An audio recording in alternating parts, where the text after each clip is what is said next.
Hello and welcome to the Race and Rights Podcast. This is Sahar Aziz, distinguished professor at Rutgers Law School and author of the book The Racial Muslim, When Racism Quashes Religious Freedom. I'm also the executive director of the Rutgers Law School Center for Security, Race and Rights. You can follow me on social media at Sahar Aziz Law and learn more about my work at saharazizlaw.com.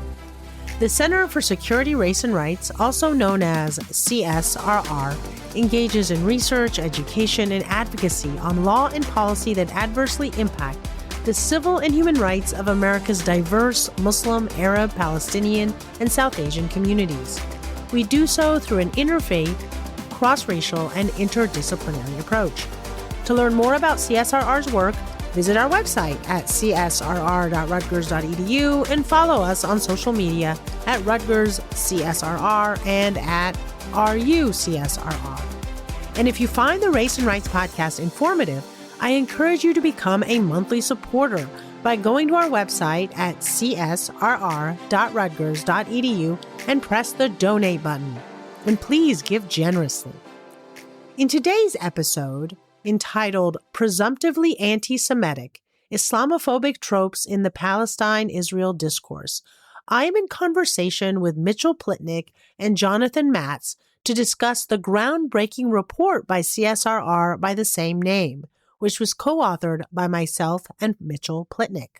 Our conversation highlights the understudied and little understood aspect of Palestine-Israel discourse. Specifically, how Islamophobia works to fuel and sustain spurious allegations of antisemitism deployed by pro-Israeli Zionist special interest groups, politicians, and lawfare organizations for the purpose of silencing critics of Israeli ethnic cleansing, apartheid, and other international law violations. The racial trope that Muslims are presumptively anti-Semitic is exploited to deny Muslims equal participation in the political process and public debate on matters that deeply impact their communities. While people of all faiths and ethnicities understand and empathize with the historic plight of the Palestinians, nowhere is pro-Israeli bias more obvious than when directed against Muslim and Arab defenders of Palestinian human rights. And mainstream media often uncritically repeats such harmful, unsubstantiated racial tropes against Arabs and Muslims. We discuss the various means in which weaponization of anti-Semitism accusations in the Israel-Palestine discourse thus threaten free speech, academic freedom for all, and the equal rights of Muslims, Arabs, and Palestinians, that in turn fuel doxing, harassment, and intimidation campaigns by right-wing pro-Israeli Zionist groups. Our guests explain how specious accusations of anti-Semitism have escalated, particularly amid recent calls for a ceasefire and human rights advocacy in Gaza, revealing the problematic dynamics where legitimate political criticism becomes falsely conflated with anti-Jewish prejudice. The report that we discuss also demonstrates how this weaponization not only perpetuates Islamophobic stereotypes and restricts the free speech of Muslims and Arabs, but it paradoxically undermines genuine efforts to combat anti-Semitism by diluting its meaning and creating confusion in public discourse. Jonathan Matz is a board member of Jewish Voice for Peace, also known as JVP, one of the largest Jewish-led organizations in the United States opposing the Israeli occupation and advocating for Palestinian human rights. Mitchell Plitnick is the president of Rethinking Foreign Policy and formerly served as a co-director of Jewish Voice for Peace. So let's hear what our guests have to say on a topic that offers essential insights for understanding how political discourse can either strengthen or weaken protections for marginalized communities.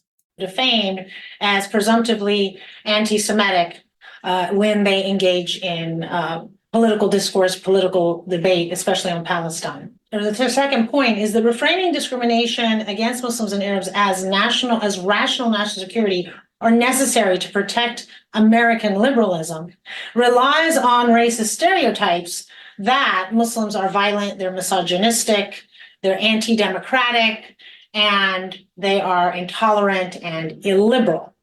And then finally, 22 years of normalization of these stereotypes has primed Americans to believe libelous claims that Muslims hate Jews, that Muslims are taught to hate Jews, that Islam teaches them to hate Jews, which is false, unless proven otherwise. And as a result, it's easy to dismiss Muslims and Arabs as liars, untrustworthy, and undeserving of empathy, which we're seeing right now with the complete lack of empathy for the over 20,000 Palestinians thus far, and the death toll is climbing, that are killed by the Israeli military, that have been killed by the Israeli military over the last 9 months. 40,000 civilian Palestinians have been injured, and we still have 3,000 to 5,000 missing, presumed dead, under the rubble of residential buildings that have been bombed by Israel.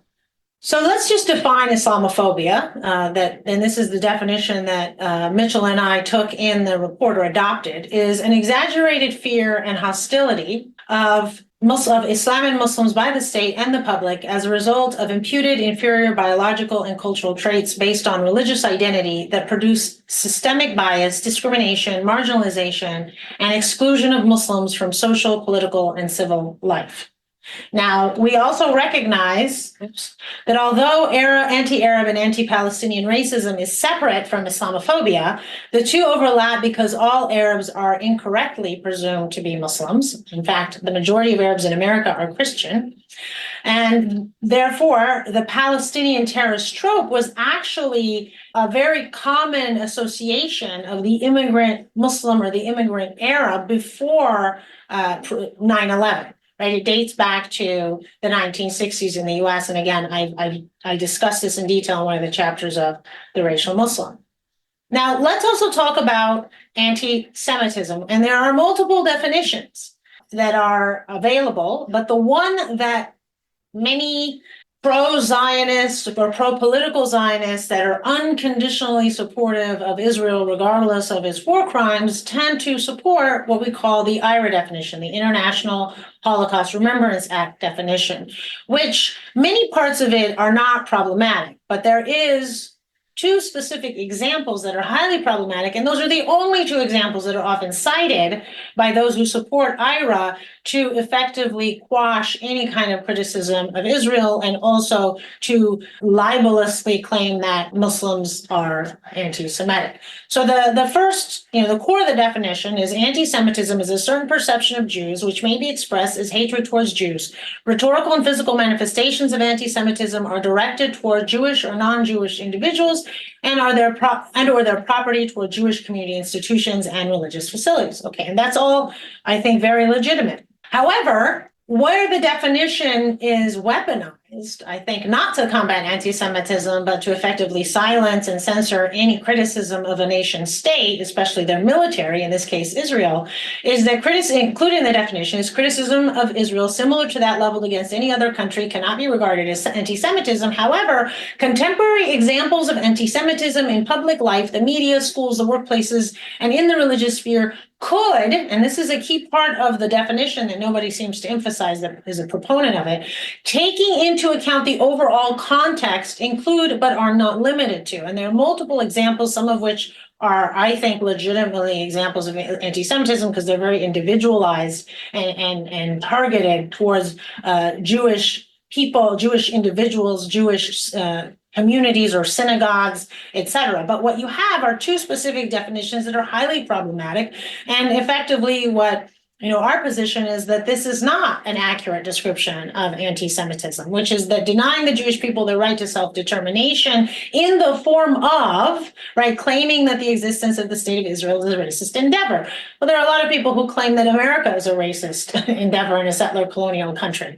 Drawing comparisons of contemporary Israeli policies to that of the Nazis, accusing Jewish citizens of being more loyal to Israel or to the alleged priorities of Jews worldwide than to the interests of their own nations. But again, the primary critique that's often used to weaponize this definition is that any criticism of the state of Israel or criticism of somebody who supports the state of Israel is axiomatically anti-Semitic without looking at the context. Now, what we proffer is that the Nexus document is a more accurate definition. There's also something called the Jerusalem Declaration, which I don't include in this report, but that's also another definition of anti-Semitism that at least is less politicized and more focused on actual bias and hatred towards Jewish individuals and Jewish communities. So in this definition, anti-Semitism consists of anti-Jewish beliefs, attitudes, actions, or systemic conditions. It includes negative beliefs and feelings about Jews, hostile behavior directed against Jews because they are Jews, right? That would be the basis for that hostility, and conditions that discriminate against Jews and significantly impede their ability to participate as equals in political, religious, cultural, economic, or social. So again, all of these, I think, are, at least in my position, and I can't speak for Mitchell, but I think we agree because we co-authored the report that this is a legitimate definition of anti-Semitism. And what is not anti-Semitism, as stated explicitly in the Nexus document, is criticism of Zionism in Israel, opposition to Israel's policies, or nonviolent political action directed at the state of Israel and or its policies should not as such be deemed anti-Semitic. Even contentious, strident, or harsh criticism of Israel for its policies and actions, including those that led to the creation of Israel, is not per se illegitimate or anti-Semitic. Opposition to Zionism and or Israel does not necessarily reflect specific anti-Jewish animus, nor purposefully lead to anti-Semitic behaviors and conditions. And finally, paying disproportionate attention to Israel and treating Israel differently than other countries is not prima facie proof of anti-Semitism. And it gives the example, for example, if somebody is paying attention to China's human rights record and the way that they're engaging in multiple human rights violations against the Uyghurs, that would not similarly not be considered per se or prima facie example of anti-Chinese racism. So then the other highlight the other emphasis that we do or analysis we do in the report is show this connection between Islamophobic networks, the organizations that are in the Islamophobia network, and in right-wing Zionist groups, among right-wing Zionist groups before 9/11. And what's important to note here is that the Islamophobia network has been documented by Center for American Progress, by the Council on American and Islamic Relations, by the Bridge Initiative at Georgetown, by multiple organizations that look and examine who funds Islamophobia and who perpetuates Islamophobia institutionally through organizations. So many of these organizations will be familiar to those who are familiar with the Islamophobia network. So you have the David Horowitz Freedom Center, the Middle East Forum, the Center for Security Policy, Jihad Watch, Investigative Project on Terrorism, Campus Watch, Zionist Organization of America, Act for America, and Society of Americans for National Existence. So all of these groups, if you go and look them up, you'll find that for over 20 years, they have been very intentionally targeting Muslims and accusing Muslims, mosques, Muslim communities, imams of being terrorists, of being violent, of being disloyal, and often many of them supported the Muslim ban. And if you look at the right-wing Zionist organizations, many of them are the same, right? David Horowitz Freedom Center, Middle East Forum, Center for Security Policy, Jihad Watch, Investigative Project on Terrorism, Campus Watch, and Zionist Organization of America. And interestingly, or I guess troublingly, some of these organizations, their leaders were senior advisors in the Trump administration. So there is this very problematic relationship between these otherwise white nationalist political groups that are Trumpites and also these very far right-wing Zionists who have been very clear about their Islamophobic intentions. So as I wrap up, I just want to explain or want to highlight what is the agenda of the Islamophobes or the Islamophobia industry's objectives. First, investigate, prosecute, incarcerate Muslims. Second, deport, denaturalize, and exclude Muslims.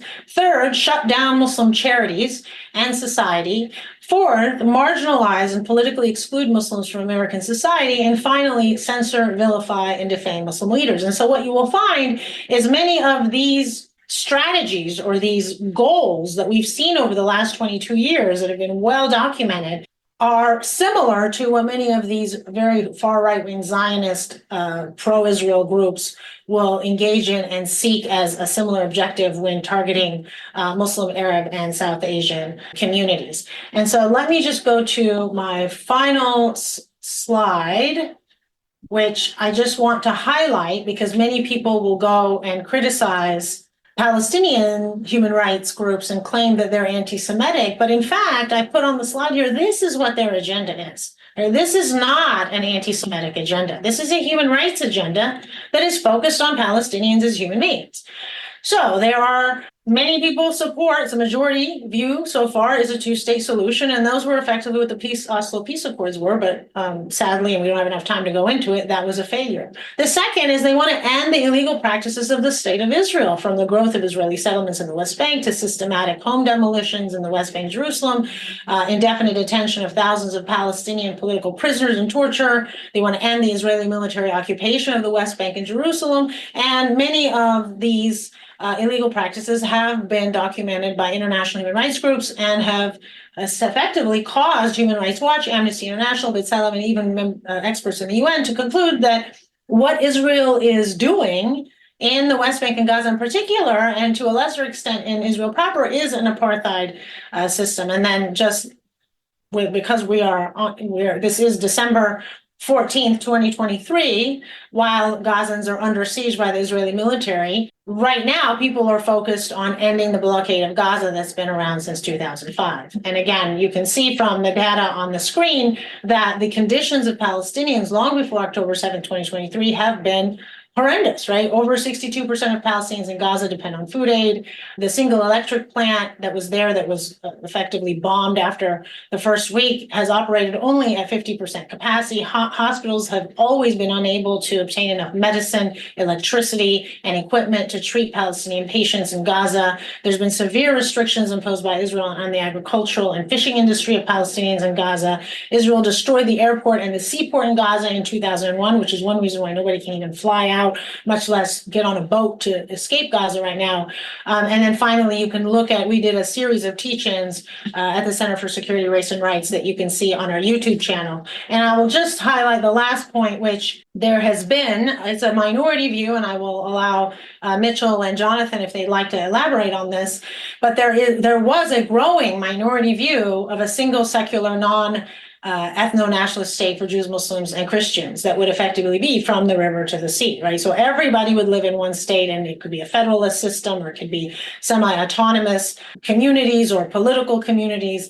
But there's a book that I would highly recommend by multiple Middle East scholars of various backgrounds, is called The One State Reality. What is Palestine? What is Israel-Palestine? That is effectively the realization by many scholars that Israel's settlements and its blockade of Gaza and the way that, and the wall that it has used to insulate and shrink and trap Palestinians in the West Bank has made it impossible for there to be a two-state solution. So these are effectively the conversations that Palestinian human rights groups, whether they're Muslim, Arab, South Asian, or other communities, this is the conversation they want to have. But instead, they're constantly being accused of being anti-Semitic, and those are just ad hominem attacks that really do not have any basis in the facts and in the information, or I should say, it doesn't have any basis in the facts of their actual advocacy. So with that, I will end, and then I will cede the floor to my co-author, Mitchell Plitnick. Thank you.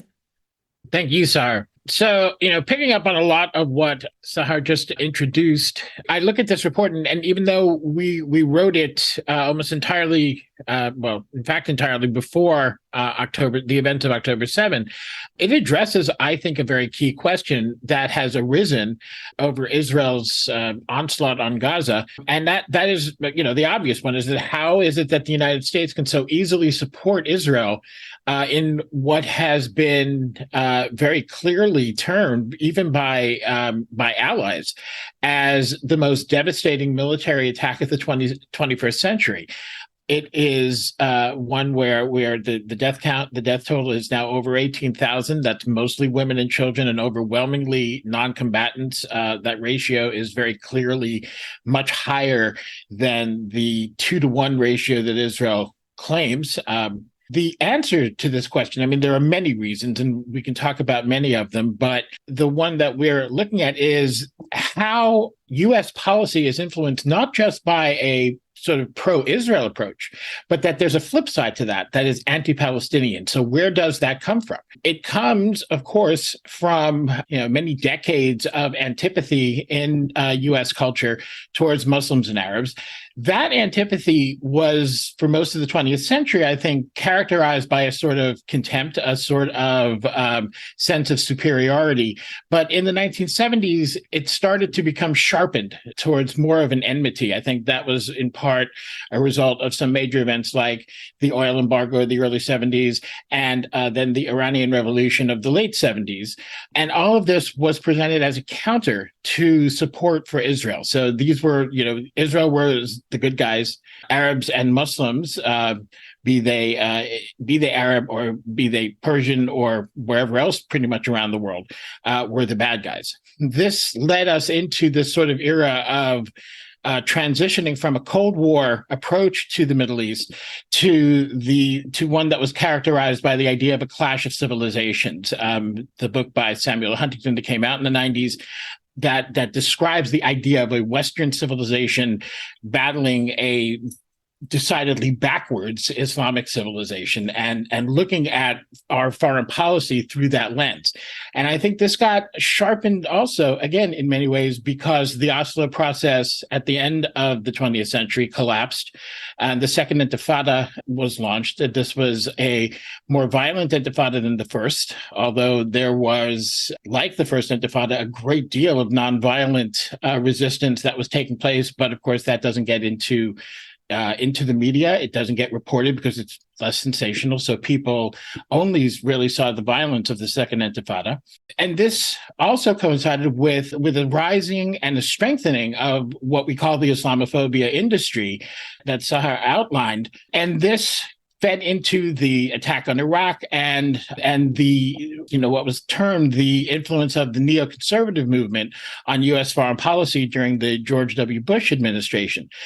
These neoconservative groups included groups like the Center for Security Policy, Middle East Forum, Robert Spencer's Jihad Watch, the Jewish Institute for National Security, JINSA, I forget the full name.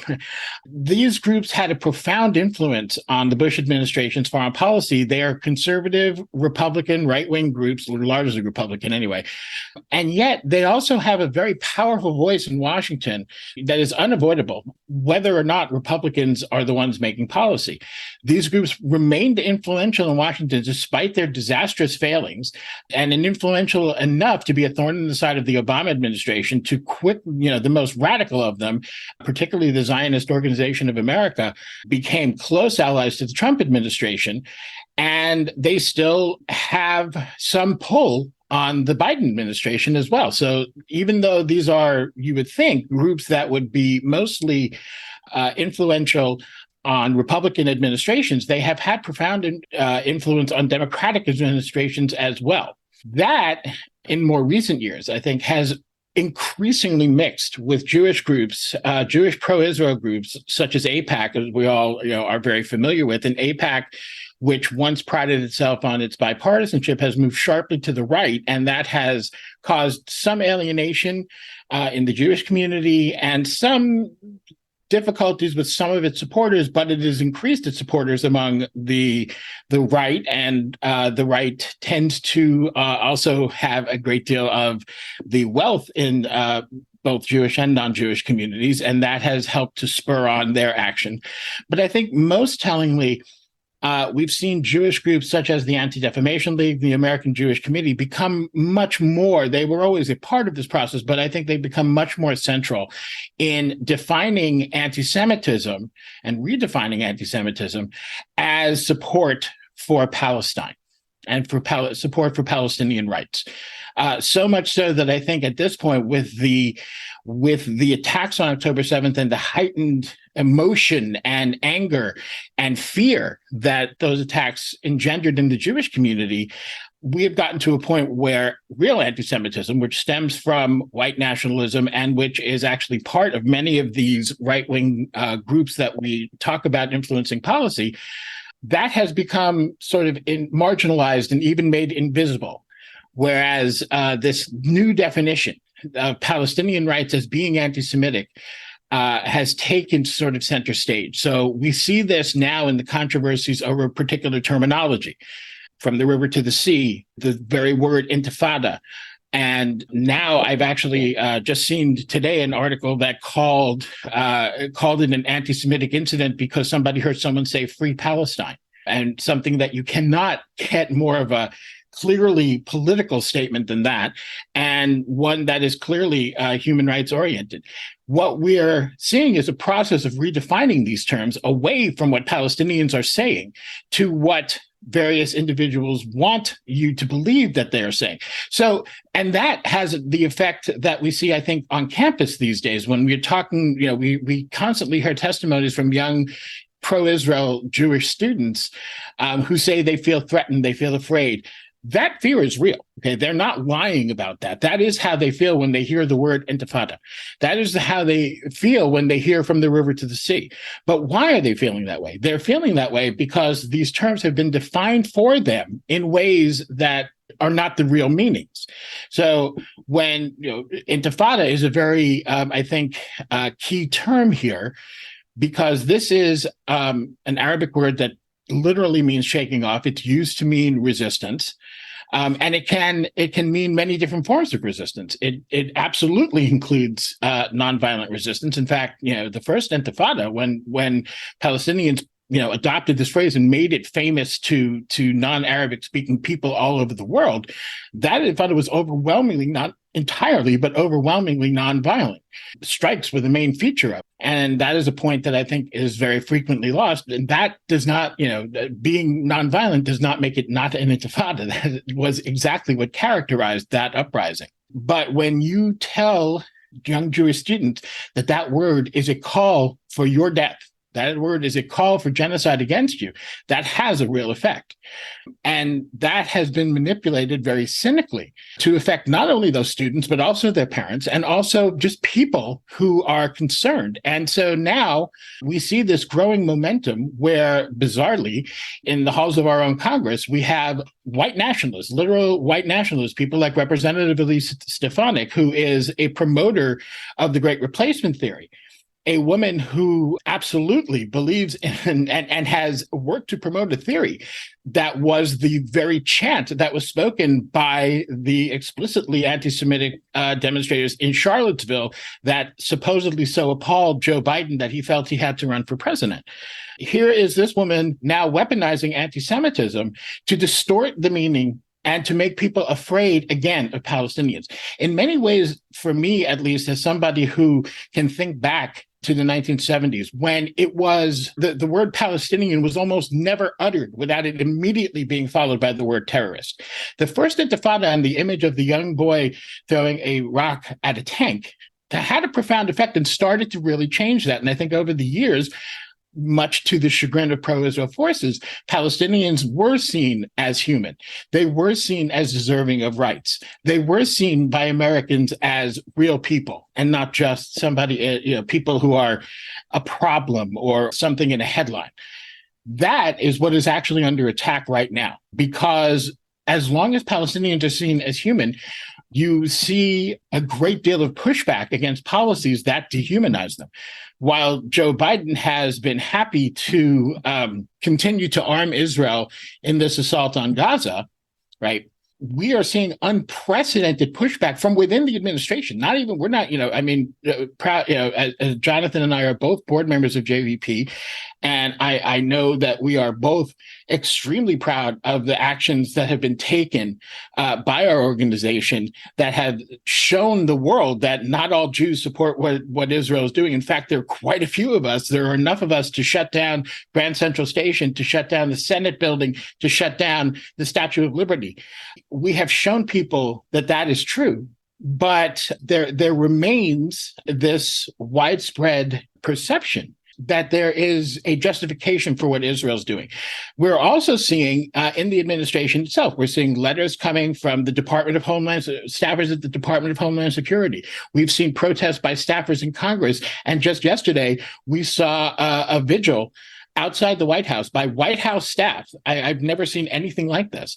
By White House staff lighting candles, spelling out the word ceasefire, and holding up a banner saying, President Biden, your staff calls for a ceasefire. So these things matter. And they do make a difference. And they're the result of Palestinians being seen as human. And that's why these groups are so determined to turn back the clock to a time when the only way we could think of Palestinians was as people who are less than human and are only violent and are only threats. So I will, with that, pass the mic along to Jonathan. Thank you, Mitchell, and thank you, Professor Aziz. Before I get started, just please bear with it. Thursday is gardening day in our building, so I apologize in advance for any sounds of leaf blowers or things like that. Which you hear, I've shut all doors and windows, and hopefully that'll do the trick. So thanks so much for that overview. It's a really compelling conversation. I just kind of wanted to introduce Jewish Voice for Peace, and right off the bat say, thanks for the compliments at the top. Whatever, defer all those on as compliments in general towards JVP, and nothing to do with me personally. So Jewish Voice for Peace is the largest progressive Jewish anti-Zionist group in the world, and there's a few qualifications in there. There are actually even larger Jewish anti-Zionist groups which wouldn't necessarily, be considered sort of progressive politically. In particular, religious Jewish anti-Zionism is a very large, widespread, and completely overlooked fact of particularly Orthodox and Haredi Jewish life.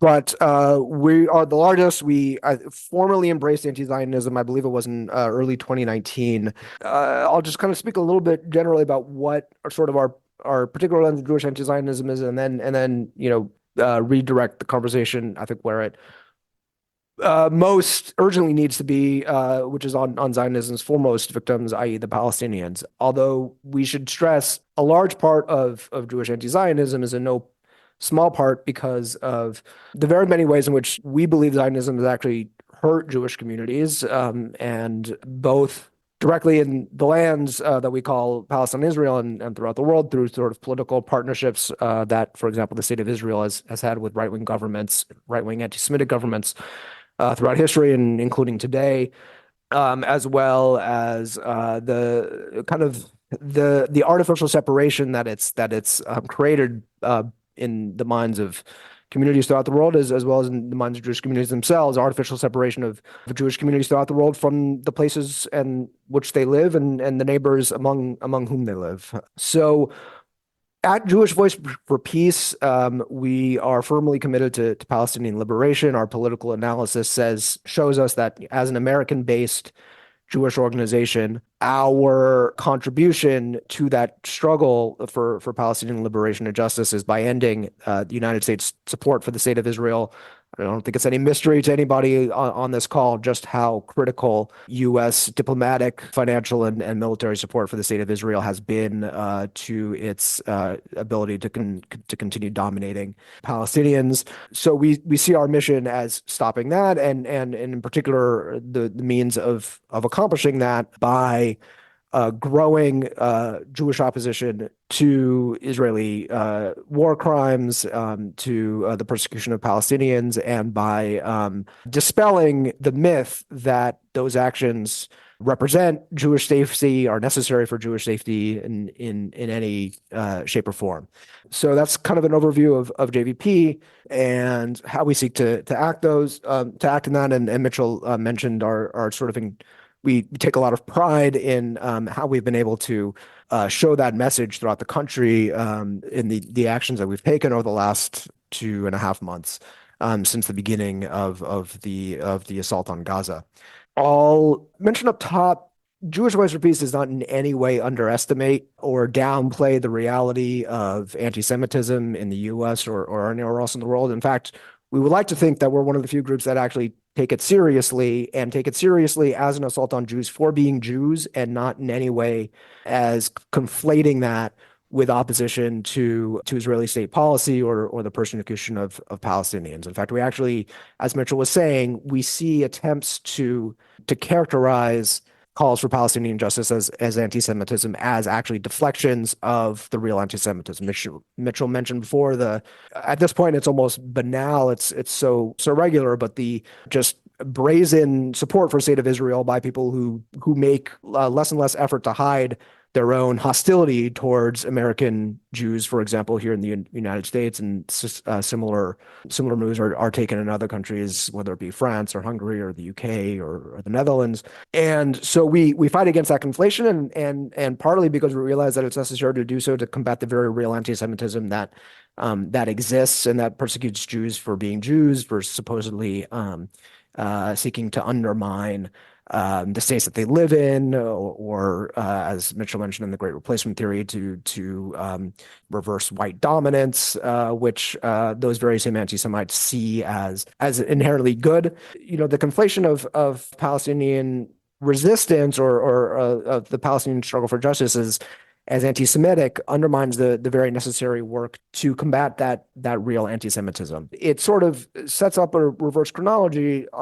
I'll maybe pause here because I've spoken for a while for interjection, but it establishes the creation of the state of Israel and an ethno-state run by Jews as a sort of uncontested moral good, and the people that suffer as a result of that have to be, according to that logic, dehumanized and set up as sort of incorrigibly and innately anti-Semitic in order for that ethno-state to be presented as some sort of moral good or moral necessity. And I guess an example that I'll cite, and one that I've seen over the last couple of years, is the question of return for the Palestinian refugees of 1948 in the Nakba. At least 75%, possibly upwards of 80% of Palestinians were uprooted from their homes in that war.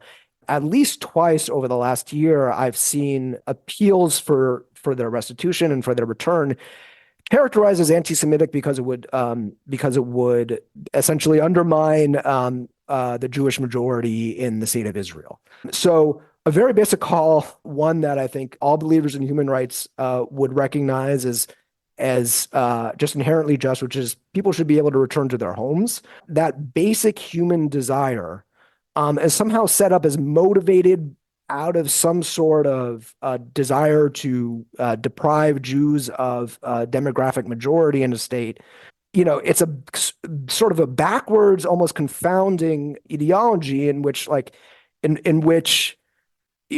supposedly, I guess people should have welcomed their own expulsion because of some sort of moral necessity of creating that demographic majority. It's an example of how the only way you can fight against, or the only way you can undermine Palestinian claims for justice and for restitution is by essentially setting up their basic lives as inherently being some sort of obstacle to Jewish safety or Jewish self-determination in a way that we think completely muddies the water of anti-Semitism and deflects attention from where it's most needed.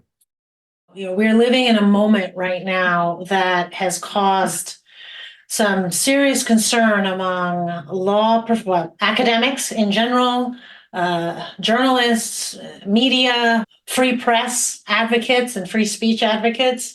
And effectively, some people have called it, a McCarthyistic regression in terms of the ways in which many of these far right-wing Zionists are attacking those who are defending Palestinians' human rights, whether it's Jewish Voice for Peace, if not now, Not in Our Names, or Muslim organizations, and even including the Center for Security, Race, and Rights, right? We just had senators in the U.S. Senate criticize us by name, the center that is the only and first civil rights center focused on Muslim, Arab, and South Asian communities in a U.S. law school that was effectively summarily defamed and vilified as anti-Semitic. So it just goes to show how ridiculous and how desperate and how completely unfounded some of these what I think are just ultimately anti-Palestinian racists, not people who are in fact concerned with anti-Semitism, but the extent that they'll go. So let me just show you quickly, as people put their questions in the Q&A, some of the things that at least I've noticed. So first, you've got many of those on the far right, political Zionists. What is their agenda? Right? Let's explore their agenda. Because I've already told you what the Palestinian human rights agenda was, which was, again, to support the human rights of Palestinians. The first is many of them outright, unashamedly support Israel's current mass starvation, mass dehydration, and indiscriminate bombings of Palestinians in Gaza, which are clearly war crimes. And all one needs to do is look at the United Nations and the International Red Cross and all of the international organizations whose role is to protect refugees and to protect people, displaced people in war, and other victims, right, of war. They're also engaging in lawfare, right, and abusing the U.S. Department of Education's Title VI complaint process to effectively argue that when students are engaging in free speech rights in defense of Palestinian human rights, that is anti-Semitic, right, as opposed to a Jewish student is attacked, is assaulted, experiences harm because of their Jewish identity, right? That's anti-Semitism. But what we're seeing is most of the definitions and most of the complaints are really about censorship of political dissent. You've got defamation campaigns, right? McCarthyistic blacklists of professors and students who defend Palestinian human rights. That's been going on for decades. We have assaults on employment and economic opportunities where people are getting fired and not being hired for political speech they're engaging in outside of work, right, on social media, completely separate from the workplace. You're getting presidents of universities. We just saw this with the University of Pennsylvania with President Gill, who was effectively ousted ultimately because she allowed a festival about Palestinian literature and art and poetry called Palestinian Rights, WRITES, to occur on the University of Pennsylvania. And it wasn't even a university-sponsored event, but many faculty organized it. And there was nothing illegal about it, nothing that related to terrorism or violence. In fact, it was a celebration of Palestinian culture, but that got defamed as anti-Semitic, and that essentially started the witch hunt against her to ultimately get her fired. You have the shutting down of student groups. The Students for Justice in Palestine across the country are being shut down, right? Imagine if all of the Halals were shut down, or the various Jewish organizations that were Zionist or that were pro-Israel were shut down. There would be a lot of concern and questions and backlash, but instead you're getting cheering. And even the Jewish Voice for Peace in Colombia was shut down. And false accusations of material support to terrorism against SJP by the American Defamation League, right? So the American Defamation League is also, I think, ultimately harming the Jewish community by misdefining anti-Semitism, right? And effectively it's put itself in a position that it appears more like a group that supports a nation state of Israel's hawkish right-wing militaristic policies, as opposed to a civil rights organization that cares about the civil rights of Jewish Americans. And then finally, you're seeing prohibitions of college activism and demands to stop panels, protests, sit-ins, teach-ins. Again, there's been many emails that have gone to Rutgers University attempting to shut down our events. And those of you who are watching live or who will watch afterwards, you can judge for yourself whether there's anything here that is problematic. All it is essentially what American universities do, which is debate, discuss, and explore different perspectives. So then I will stop that, and we will take some questions. So we talk a lot about the media and how media covers this, and the thing is about particularly American mainstream media is that there's a lot of it, and most of it's very shallow. Right. And when we do surveys, we can talk about how often they give you a bit of news from the Israeli point of view, how often they give it to you from the Palestinian point of view. And clearly there is a disproportion there.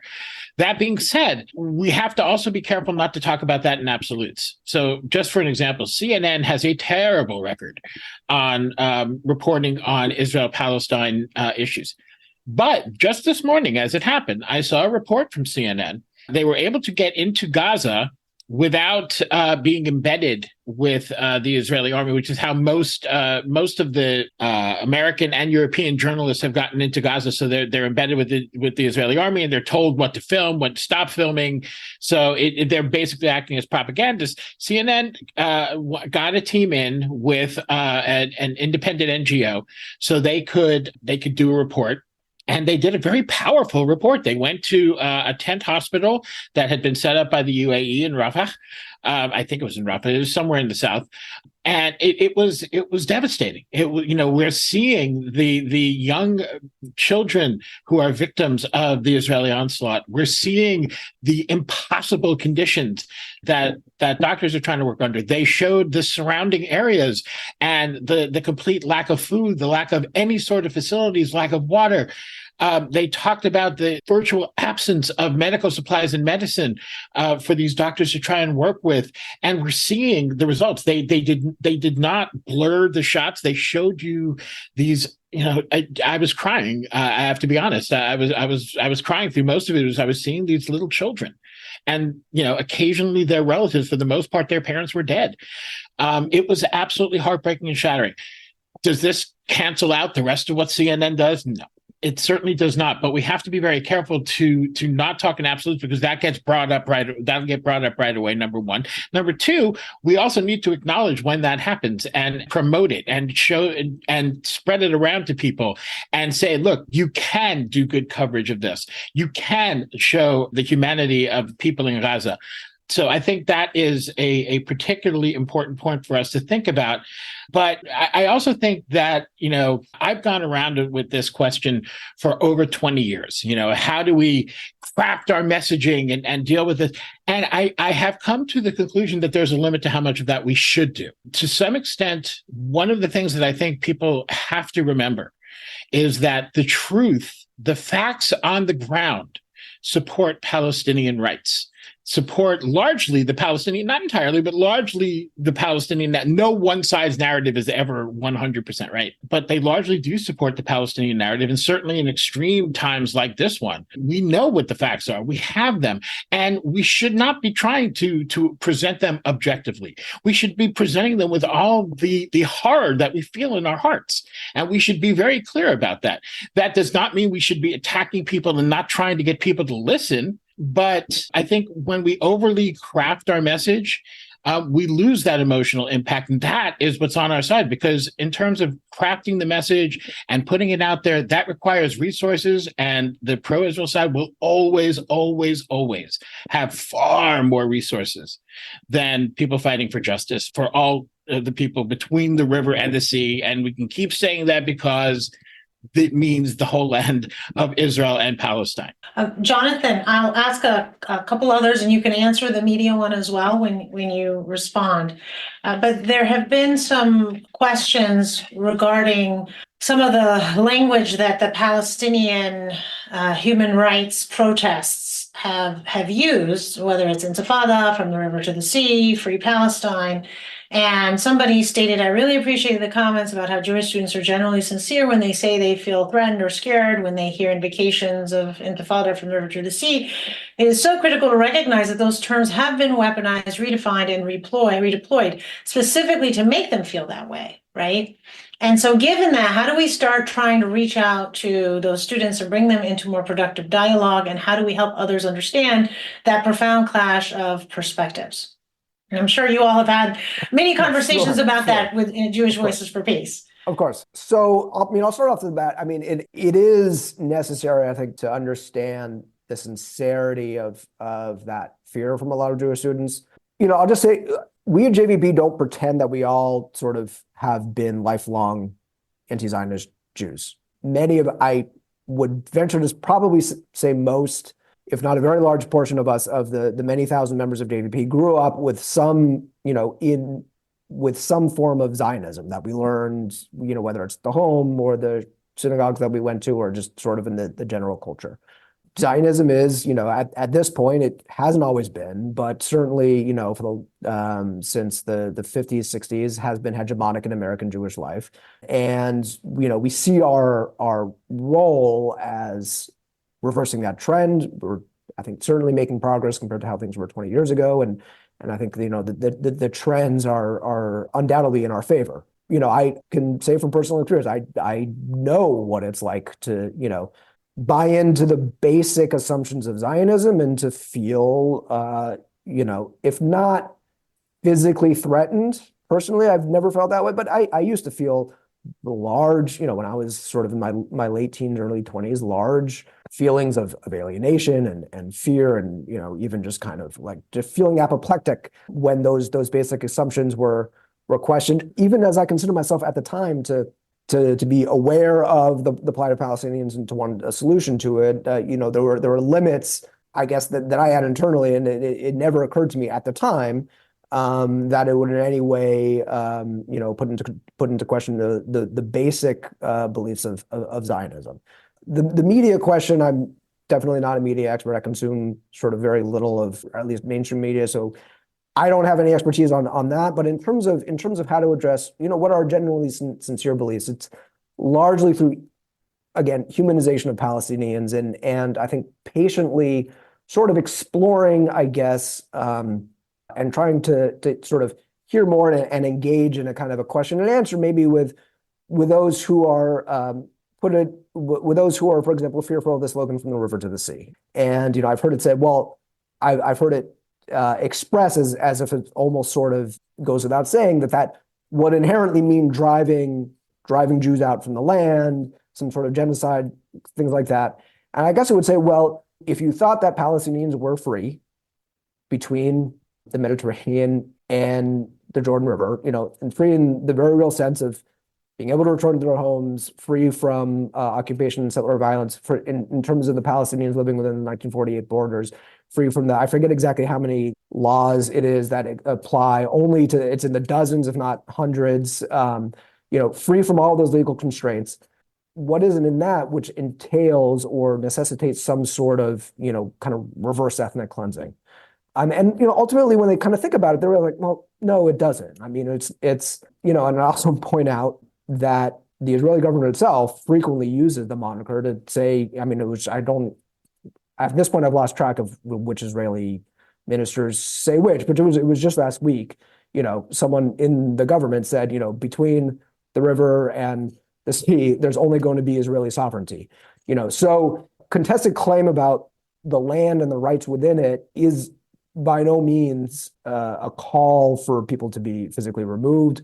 We've already seen an Nakba. I mean, it's already happened to Palestinians, and simply calling for a restitution of that doesn't mean inflicting it on Israeli Jews any more than calls for land back by indigenous Americans can be construed to somehow mean white Americans being expelled from the United States either. It's a question of restitution and justice and freedom, and ultimately, if that sounds hostile or threatening, it's because of, I think, a more latent belief about the nature or attitudes of the people to be freed rather than its actual meaning itself.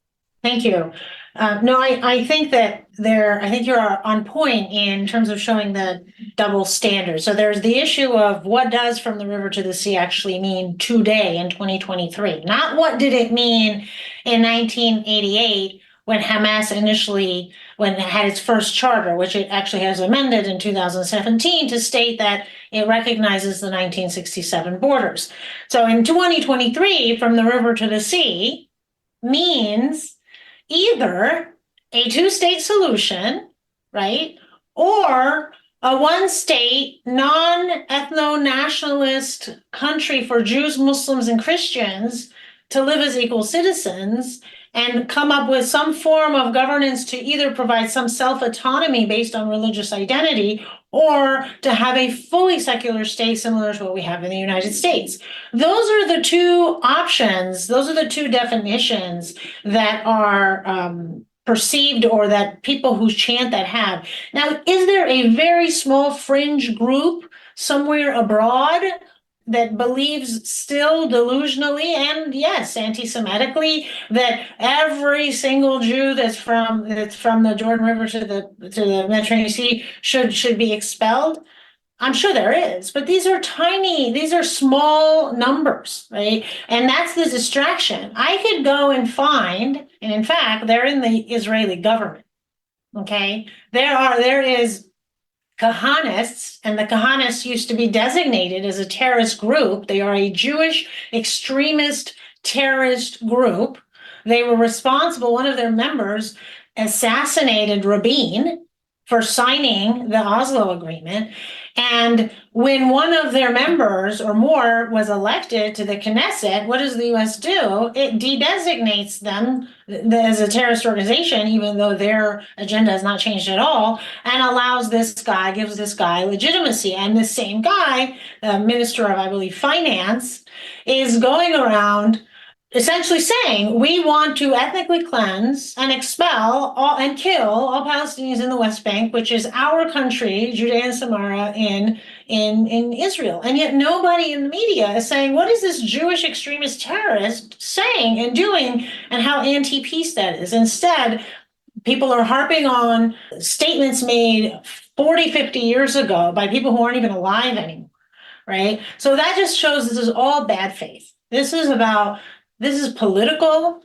It's not a holy war. It's a political dispute between various groups of people. But I think the group that unfortunately is dominating in the American narrative is the group that wants one of two things: either permanent occupation and permanent apartheid of Palestinians by the Israelis, or ethnic cleansing and genocide. I haven't heard anything from those who self-identify as Zionists, whether they're Jewish, whether they're Christian, whatever their identity is. None of them are talking about a feasible two-state solution. None of them are talking about we need to pull the 1 million settlers out of the West Bank so the Palestinians can actually have a state, right? We need to figure out a way, a real state. And all it is just blaming the Palestinians for everything. Right, and not taking that kind of responsibility. So I think we need to be kind of clear-eyed about that, and we need to, if we're going to pay attention to people's language and we're going to pay attention to that level of scrutiny, then let's pay attention to what the official Israeli government is doing, and let's also pay attention. And I'm going to share my screen one more time before I take the last question, but I want to share my screen to just show you how absolutely abysmal and horrific the circumstances are right now on December 14th, 2023, right? Actually, this is 2 days outdated. So the number is now over 20,000. 2 days ago, it was 18,500. Palestinian civilians have been killed by the Israeli military. Over 9,000 children, Palestinian children, have been killed by the Israeli military. That's one Palestinian child in every 10 minutes has been killed by Israel. That's the equivalent of 720,000 American children being killed, because that's about 1% of all children in Gaza. You have more than 45,000, I believe it's now 50,000 Palestinians that have been injured, and they can't get adequate medical care because the Israelis have systematically bombed and destroyed the already crippled healthcare system in Gaza. You have 5,000 plus Palestinians missing. You have 1,200 Israelis that were killed by Hamas. The estimation is about 350 plus soldiers and 850 plus civilians. And you have 180 Israelis, although I think now it's down to 140, that are being held hostage by Hamas, some of whom are soldiers and some of whom are civilians. And then if you look at the funding, we in the United States, with our money that we earn, our hard-earned money as workers, we are subsidizing these war crimes that, again, many genocide scholars have reached the point that have said this is genocidal. There is no military objective for starving 2.3 million civilians. There's no military objective for denying them clean water. And there's no military objective for intentionally creating conditions that have already created mass disease, right? And contagious diseases that are lethal.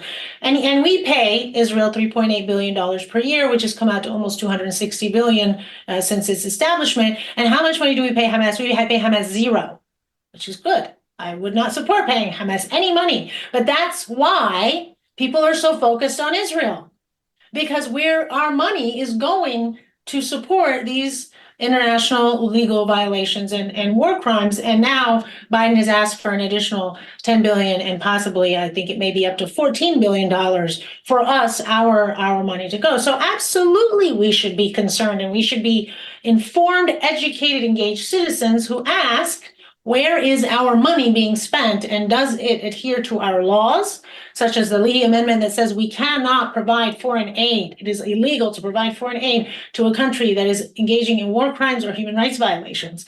Many of us, myself included, have been have criticized the US government for giving money to Arab regimes, right, who violate human rights. So I'm going to do the same thing with Israel. I'm not going to treat it exceptionally.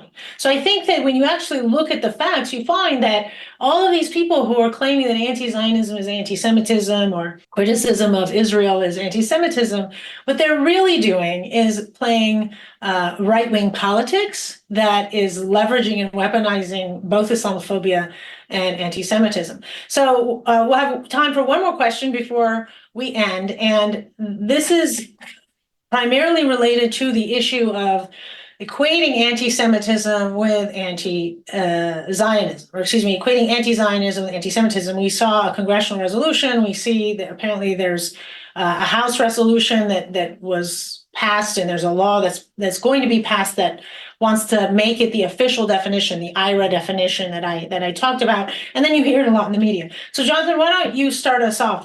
Can you unpack that? Can you explain why that may be inaccurate, as a matter of fact, but also politically how harmful that is? Sure. I touched on it before, in terms of, I'll answer, I guess, the second part of the question first, which is, the impact of it and how the move to classify anti-Zionism as anti-Semitism really is I think, quite strategic move to prevent the struggle against, much more real anti-Semitism targeted against Jewish people for being Jews, and sort of deflecting any efforts to combat that very real phenomenon onto basically, opposition to the state of Israel thousands of miles away. And it's a very easy, as I think you both mentioned before, it's a very easy card to play for the growing number of elected officials who are openly and brazenly white nationalist. And, it is very possible, in fact, quite consistent, to be incredibly hostile to Jewish life here in the United States, and to be very supportive of the state of Israel. And, quite simply because it's deflecting any responsibility to care for Jews in this country, or wherever, any other country where this kind of conflation happens, to deflect that responsibility and put it all in the state of Israel. And more and more people are being quite brazen about the fact that they are openly hoping for a mass departure of Jews from countries throughout the world into the state of Israel. I guess I would point out, like, Zionism, the political Zionism as we know it, started as a Christian idea, mostly in Britain. It's always been embraced, particularly by higher ups in Western powers, as a means of ridding themselves of native Jewish populations that they did not want. This was certainly the motivation of Balfour, for whom a street is named after, in Israel. And so I guess I would say, there's really no, it's quite consistent, actually, for the position of Zionism to be quite hostile to Jewish life everywhere else except within the state of Israel. And even then, I mean, the more sort of end times oriented Christian Zionists obviously, believe that in the long term, even the Jews who are there will be forced to either, I mean, the theology on that is I think well known, and maybe a subject for a different one, but it's completely indifferent to the actual safety and flourishing of Jewish life as we know it today, anywhere, certainly in this country, and even very often in the state of Israel. And so it's a conflation that we firmly reject, and it's one that essentializes us Jews here in the United States or anywhere else as basically being proxies for another country. And it only sort of stirs a confusion,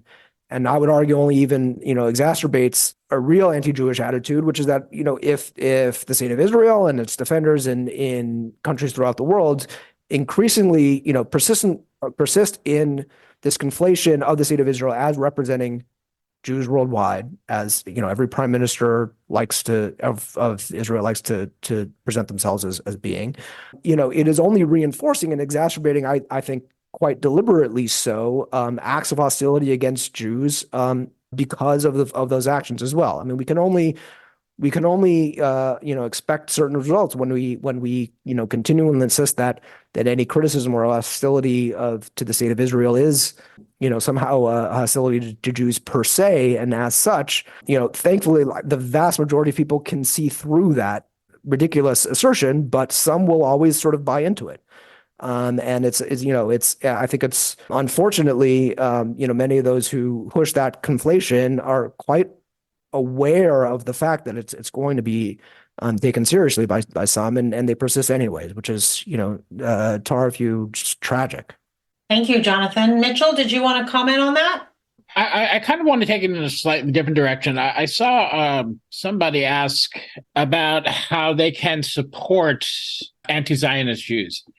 I'm speaking for myself here. This is strictly my point of view, but I'm not really that concerned about people supporting anti-Zionist Jews. I was one of Jewish Voice for Peace's first 2 staff members back in 2002. And I have always seen the role of Jews in the struggle for Palestinian rights as being the people who are doing the supporting. That is our job. Our job is to support Palestinians struggling for their rights. Now, within the Jewish community, there's also, I don't want to call it a struggle. There's a debate that is being very unfortunately stirred up into something much worse, something much more divisive and destructive by outside forces between and among Jews. And this has been going on since long before there was a state of Israel, about what the Jewish future should be. What should it look like? I think there are things that we can take away from Zionism that can be the seeds of something that brings Jews together. I mean, one thing Zionism did do is kind of craft this concept of a Jewish nation out of both European and Mizrahi and Sephardic Jews, and Jews from all over the world. It did that in a very negative way, in a very, frankly, racist way. But it doesn't have to be that way. It still was done, and we can transform that in our own community into something much more positive and productive for ourselves. But that's for Jews to do. That's for us to do within our own community. In terms of this struggle, the role that I think JVP should play, and that I always feel like, as somebody who approaches this as a public figure, an academic, and a writer and a speaker, my job is to talk about why Palestinian rights are universal. My job is to support those struggles that Palestinians are taking on themselves. If there is one thing that you can look at right now, and this has been true of the Biden administration, the Obama administration, Trump, Bush, you can go all the way back to LBJ, to JFK, that has been true through every American administration, is they have all talked with Israel about how to deal with the Palestinians. What should be the resolution of what was called in the 1940s and 50s the refugee question, the Arab question, and then later the question of Palestine and the nature of Palestinians. This was all happened without the Palestinians. Right now, one of the biggest tools of distraction away from what is happening today in Gaza, this horror that is happening, this genocide that is happening today in Gaza, one of the biggest distractions is that the United States wants to talk about the day after. What comes next? Well, it's not, first of all, it's not about what comes next, number one. And number two, the one thing that is not on the table in any of those discussions is, what do the Palestinians want? That is never discussed. Do we give Gaza over to the Palestinian Authority? Do we give it over to some sort of Israeli, indirect reoccupation? Do we bring in an international force? Nobody is asking the Palestinians and the people of Gaza and the people in the West Bank, what do they want? And that should be the only question. If we believe in democracy, if we believe in justice, and if we believe in human rights, that is the only question. And the notion that that somehow Palestinians are exempt from that is obscene, frankly. And this has been a constant. So I'm glad that groups like JVP, I have enormous pride both in my own history with JVP and my current involvement in what this organization has done and become. It is so many wonderful Jews and allies. And I do believe that the key to changing U.S. policy in this regard is that alliance between Jews and Arabs and Muslims and everybody who believes in justice. And I believe Jews have a very important role to play in that, and that is important. But this is not about, for the Jewish community, it can be about the question of Zionism. For the rest of the world, this is about how do we support the Palestinians? And I think that's where the focus needs to be. And I appreciate very much that people want to help support groups like Jewish Voices. Please do. Go to jvp.org, support us in every way you can. I'm very proud of the work we're doing. I think it's important. I think we're contributing a lot, but we can do this. And one thing JVP has really always been great at is supporting each other and supporting ourselves. So we're okay. Is I guess the message. Please help out with the cause rather than worrying about us.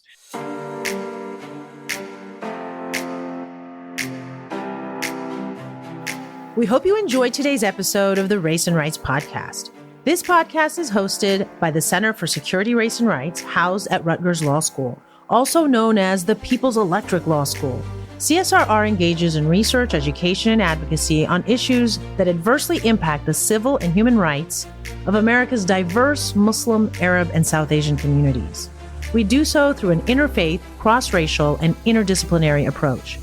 To hear additional episodes of the Race and Rights Podcast, check out our pages on Spotify, Apple Podcasts, Amazon Music, and everywhere else podcasts are available.